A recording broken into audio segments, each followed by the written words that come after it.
Y'all miss me? I know I start all my videos off like this now, but I'm going to say it yet again. I do apologize for the extensive amount of time it takes me to post another video, but I promise, I'm going to try to do better. I'm going to try to get back on my once a week schedule of recording, so bear with me. Thanks to all my new subscribers, all my old subscribers that have remained loyal and still been liking my videos, sharing my videos, commenting, all the thumbs up. Like, I really appreciate it. So if you are new to my channel, I'm DeAndre Lean, and I am back with another video. I think my most requested so far on all my social media accounts is basically like pertaining to my job and where I am in my career thus far. Since the last update I did give you guys was that I changed jobs to a pediatric office.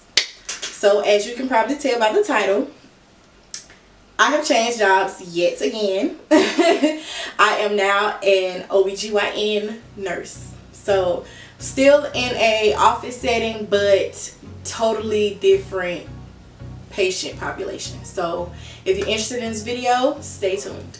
That's good.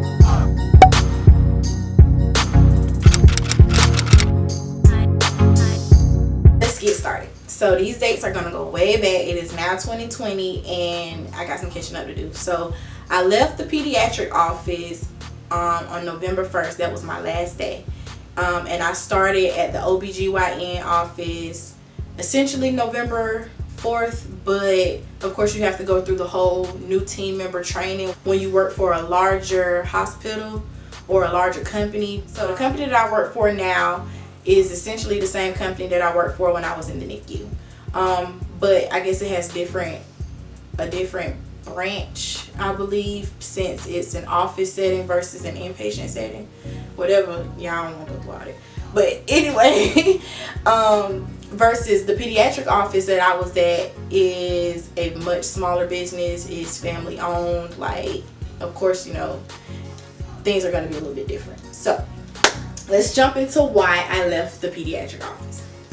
I left the pediatric office because the benefits suck. They suck. It was horrible. I thought that I could like adapt to it and just pay a company out of pocket, find somebody on my own and just do it like that.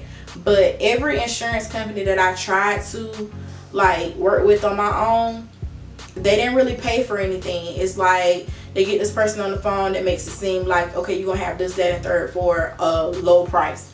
So I'm thinking like, dang, it's too good to be true. And this happened 3 times within the 6 months that I was there, and none of them paid for much, or the copay was terrible, or I would get a bill in the mail saying something wasn't covered. So I just got sick of it. And then like, I mean, I literally burnt up my savings in 6 months trying to find good health insurance for me and my kids.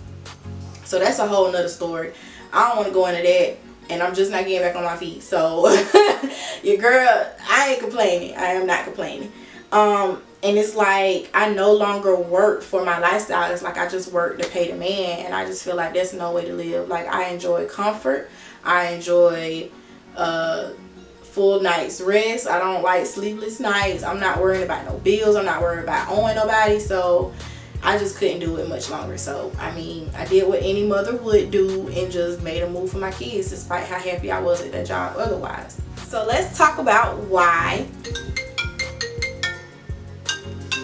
Oh, I'm recording. Why I chose to go to an OBGYN office versus any other office that I could have went to as an RN.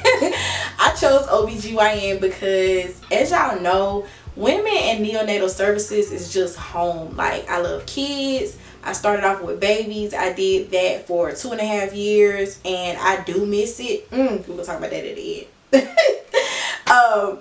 And I don't know, it's like going like to an adult population now, which of course that's where a lot of people start. But I mean, it's kind of like I get to see all areas of what it takes to make a baby. I've dealt with the babies, sick and healthy, and then watching them grow and prosper in a pediatric office. So I pretty much watch every stage that a child goes to, essentially in the womb up until adolescence. So I interviewed for this job prior to me leaving the NICU. prior to me securing the position at the pediatric office. How does that happen? God. So I made such an impression on the person who interviewed me and also the staff within the office that they remembered me. So the doctor that I previously was going to go in with when I interviewed the first time, she switched offices. So that's what delayed my application. That's what pretty much hindered me from getting a job the first go around, if that makes sense. So of course, you know, I interviewed other places and I secured a position at the pediatric office. But so here it is, 6 months later, my application is pretty much out of the system. And this lady, like, she remembered my name, she remembered my phone number. I really made an impression on them for them to say, hey, let's look this girl up and let's call her back and get her back in here for another interview because we want her for a different provider too. So I'm just like, dang, man, this all right, God, I hear you. So like when she called me, I was so happy, and I was like, dang, how did you know I was looking for another job? She was like, you looking for another job? She said, did you get out NICU? I said, girl, yes, I left the NICU. And I said, I work somewhere else. So she was like, oh my God. She was like, I'm really looking forward to getting you in here. Are you willing to come? And I'm just like, yes. Yeah, I'm coming. So as soon as I did the interview, they pretty much told me that I had the job on the spot. It's pretty much one provider, one nurse. You also have other staff within the office, such as you have lab people and you have like medical assistants, which pretty much do the same thing as the RNs. That's different. And we also have LPNs there that work with different providers. So the provider that I'm with is a female. She's black. I love black excellence. I'm big on that. And when I interviewed with her, like, she was just telling me, it wasn't more so like an interview, it was just like she was telling me like what I would be doing, what she wanted to teach me. And I was like, dang, you know, so if I do go back to school for my NP, this is like a foot in the door. I'm learning all I need to pretty much one-on-one from somebody that's a provider, you know what I'm saying? So I don't know, I was sold at the peer interview. So I just feel like God wanted me in this position for a reason. I'm happy. I know I probably said that about the last job, but I don't know. My pocket's fat and I'm getting a lot of sleep at night. Girl ain't complaining to that. Let's talk about my daily duties at the job. So like I said, it's one nurse to one provider, or one MA to one provider, or one LPN to one provider. And we have an MA that floats to, I guess, whenever we need help with OB days. It's always more than one person or nurse working with a provider on an OB day because it's a busy day. So you have OB days and GYN days and call days. So on the OB days, that's pretty much your annuals, that's your procedures like copos, LEAP procedures. What else do we do? IUD insertions, Nexplanon insertions, like problem visits if you're having like vaginal discharge or discomfort, urinary symptoms or something like that. So that's pretty much a GYN day. You're pretty much on your feet the whole day. I give the shots for the patients of that provider. You can schedule lab only visits and just get shots, and that way they'll only see me. Also on GYN days, we go in with providers with the annuals, of course, and you have pap smears. So it's our job to put in the labs, put in the orders, and then we go in with the provider while they collect the specimen. And of course, we're there to like chaperone, essentially, to make sure, you know, nothing extra is going on. And I guess it's more for patient comfort too. So that's a big thing. That's pretty much it for GYN days. Alright, so on OB days, that's your pregnant women. Varies from 6 weeks up until 40 weeks, however long they go. And we just do, like, we listen to the baby, we measure fundal heights, and then the provider, you know, does their own thing. You have Makina injections. That's for like patients that have a history of preterm deliveries. I don't know. OB days, I guess it is what it is, pregnant people. And that's pretty much it. Answer the phones, clean the rooms, assist with procedures, pretty much everyday life. If you have some free time, you can respond to your messages, your calls. We'll get like med requests, you'll get refills, you'll get problems where you need to schedule follow-ups, things like that. And also I have access to my provider's box, that way I can respond to some of her messages as well if she's too busy. I also get to send out letters or call patients with lab results, things of that sort. I can also send in medications via her protocol. Like if a patient has BV, I can go in there and send Flagyl to their pharmacy and then contact them and let them know, okay, hey, we sent Flagyl, you have this, you know what I'm saying? So of course, you know, I told y'all that the health insurance was a big thing. At the OBGYN office, it's a much larger corporation that I'm working for now, so the benefits are a whole lot better. So me and the girls are getting insurance, health insurance, dental insurance, vision insurance.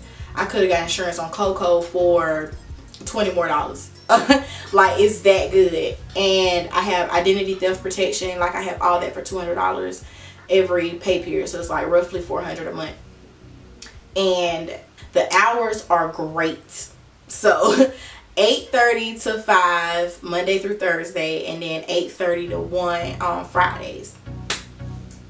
Your girl has so much time on her hands, so it's like I have more time to do life. Like I have more time to live life, so I can't really complain in that area.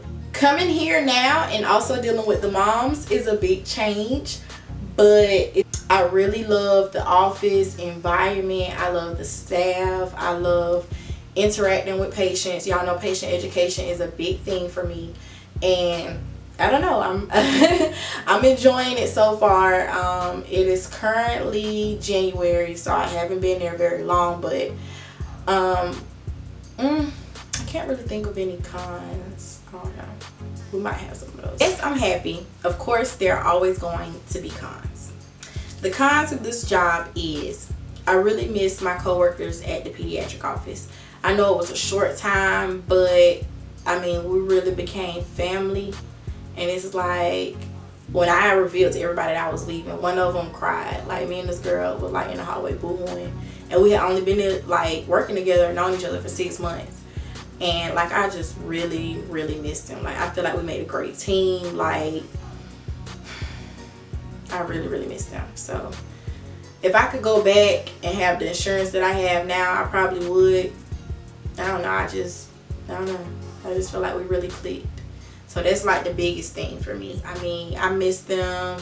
They know I miss them. They miss me. I frequently visit with them, and we still go out and we still like meet up a lot throughout the month. So I don't know, it's like you meet certain people in life and they just stick with you, and I feel like that group is like a group that I don't think I'm gonna let go of. Like this. There is a little bit change in pay. Now, I will say the pay will be about the same as the pediatric clinic, but of course I am off at 1 o'clock on Fridays, so that's roughly 37 hours a week versus the 40 hours that I'm used to. Then I'm taking the 200 out every 2 weeks for health insurance, so it's somewhat of a pay cut, but less out of pocket otherwise, if that makes sense. It's like I'm missing the money I would have been spending anyway in one paycheck. That makes sense? Or whatever. It's kind of a pay cut. So, I mean, I'm really considering getting a PRN job somewhere. I've been interviewing. I haven't really found what's right for me yet, but in order to make up for that little loss that I'm taking, I'm trying to get back there. But I mean, the money's still good. I mean, I went to school for nursing, so the money is still good. So I just got to work on saving now. Like I said, I burnt up my savings trying to get good health insurance at the pediatric office, so it's taking me a minute, but I'm about there. So I know the overall question is, am I happy? Yes, I am happy. I want to stay here. I like the hours. I have more time with my kids, of course, blah blah blah. I get a lot of sleep. Like, it's great. I am happy. So in closing, I know I said this in the last video, I wouldn't trade this position for the world because of the freedom. Freedom is a big thing. You have to have like a good work-life balance. You hear that in nursing school, and you don't really see it until you're out working and you're trying to balance kids, having fun with your friends, being with your family, having a man. Like I don't know, I just feel like I have a lot more time to do what I want to do and just live, you know what I'm saying? So I wouldn't trade it. I'm gonna try to add to that with a PRN position, but I would not trade my day job. If y'all have any questions or any comments, you know, please feel free to leave them down below. But I don't know, I think I made the right move with this one. Y'all let me know what y'all think. Y'all stay tuned, all right? See y'all in my next video.